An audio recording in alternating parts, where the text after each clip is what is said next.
Uchangotanga kuona this video ndinokumbura unyore mu comment section kuti rest in peace.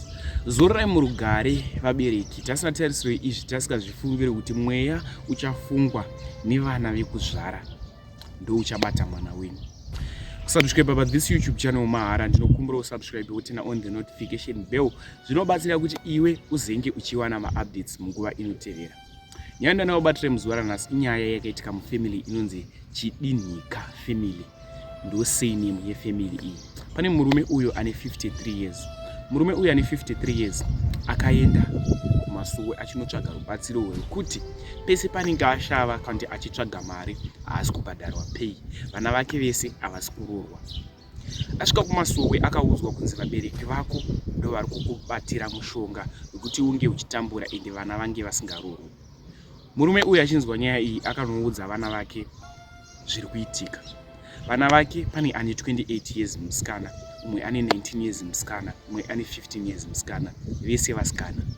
Vaudzwa kunzi imimi vana gogo nasekuru venyu ndo vari kukonzeresa zvese zviri kuitika izvi kuti ndinge ndichitambura. Vanhu ava vakabva vatorana vakaenda kumusha kumasvingo kunonzi Kwanyajena.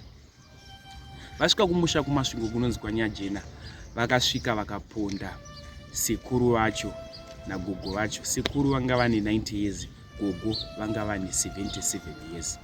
Vese vakafa. Zvinorwadza, zvinosiririsa. Tinenge sina tarisiro izvi tisikazvifungire. Tinokumbura kuti zvinofunga mu comment section kuti ndiani anga ari wrong. Muprofita here kuprofita kwaakaita nyaya iyi. Dai akaudza munhu here mutauriro waakaita. Nomboro kuti zvinofunga mu comment section pamusoro penya iyi. Chiko rest in peace kune avo vakaurayiwa. Pane vari kuda kuona mapics evanhu ava. Namba dzangu dzepa WhatsApp dziripo pa screen. Unongoya ku WhatsApp kuti hatirare tiratidzwo mapics. Panapa kuti tise pa YouTube hatibvumirwe zvinonzi taposta zvinhu zvine ropa. Tiri kufambira futi nyaya dzachona kwadzinenge dzaitika.